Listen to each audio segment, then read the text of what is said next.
Bonjour, aujourd'hui c'est le 2 septembre et notre méditation donc est basée sur Romains chapitre 12 verset 8 et nous arrivons à la fin de la liste des dons, des cadeaux qui nous sont donnés par la grâce de Dieu.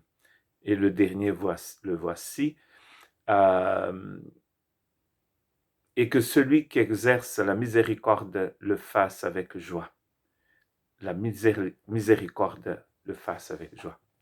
Certains pensent que ces trois derniers cadeaux de la grâce ici étaient les cadeaux qui étaient donnés aux diacres dans l'Église pour servir, ceux qui étaient là pour servir. Donc en fait, il avait l'encouragement, en fait ils sont quatre, euh, la présidence ici, donner ou distribuer avec générosité et finalement la miséricorde. Mais nous pouvons dire, je crois, que tout cela était donné aux membres du corps du Christ. Et toujours, c'est toujours le cas. C'est quoi la miséricorde? Ici aussi, dans certaines versions, traduit comme bienveillance. Une personne qui a ce don de la bienveillance, c'est une personne qui pense d'abord aux autres, qui a un grand désir de s'identifier avec la souffrance d'une autre personne ou du groupe. Et ils ont cette habilité de voir cette souffrance, de la détecter et de vouloir faire quelque chose. C'est surtout ça. C'est pas un désir morbide de voir que les gens souffrent, mais de savoir, de pouvoir faire quelque chose.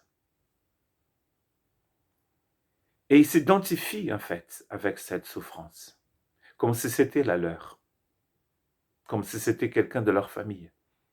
Et ils vont vouloir faire quelque chose pour aider. Et ce qu'ils veulent, c'est vraiment d'arrêter que la douleur, que la souffrance de la personne s'arrête.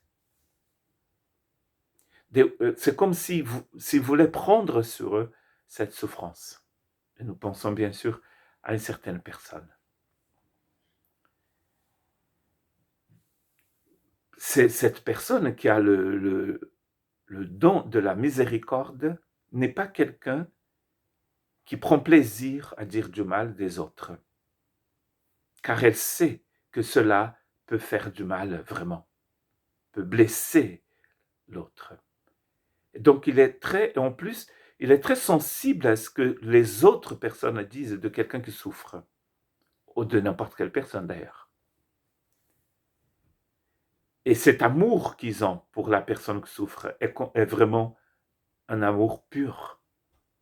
C'est pas par intérêt qu'ils font ça, c'est pas parce que c'est leur job, mais ils le font par amour, sans hypocrisie. Et ils ont un grand besoin d'amitié.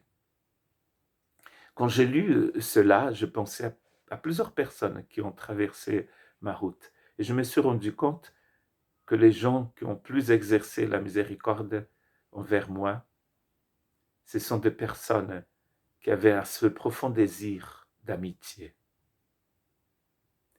Et je pense que c'est vrai. Quand on aime quelqu'un, quand on est ami de quelqu'un, on exerce forcément la miséricorde envers cette personne. Il est très important que des amitiés, qu'il ait cette chose sublime dans le corps du Christ, que les gens soient des amis.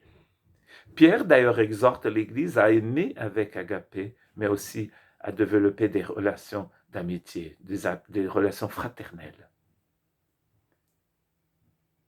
Et donc, en fait, nous avons ce grand exemple du Christ, car la caractéristique de cette personne qui est remplie de miséricorde, c'est qu'elle se donne, pas seulement de ce qu'elle possède, mais de sa personne. Dieu a tant aimé le monde qu'il a donné. Et si vous voulez voir ce que c'est que la miséricorde, regardez le calvaire, regardez la croix. Et hier, j'ai écouté une chanson qui s'appelle Golgotha, dans une langue d'Afrique, dans une langue du Rwanda. Et c'est presque mon groupe de gospel africain préféré. Et ça fait quelques années que je les ai découverts sur Internet. Hier, je pense que j'ai écouté une vingtaine de fois cette chanson. Magnifique. Et d'ailleurs, je voudrais remercier ces personnes de Alarm Ministries en Afrique. Et je sais que beaucoup de personnes sont bénies par leur ministère et par leurs chansons. Et là, ça commence cette chanson, j'ai trouvé une traduction en anglais sur Internet, et cette chanson commence en disant « Golgotha, c'est là où tout est fini. Ma douleur, ma souffrance, enfin, tout est fini. » Et Jésus, quand il meurt, il dit « Tout est fini », traduit par « Tout est accompli » en français. Mais en anglais, on a des versions qui disent « It is finished ». Et on voit, si vous voulez comprendre ce que c'est que la miséricorde, regardez ce Christ en croix, qui ouvre ses bras grands ouverts pour accueillir toute l'humanité. Malheureusement, tout le monde ne le veut pas. Mais il ouvre ses bras. Un Dieu de miséricorde, créateur de l'univers, tout-puissant, le Très-Haut, est rempli de miséricorde.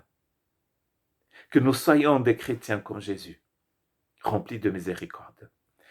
Ce désir profond que nous avons de bénir, de donner pour donner, de bénir pour bénir, d'aimer pour aimer. Que Dieu nous bénisse et nous remplisse de miséricorde.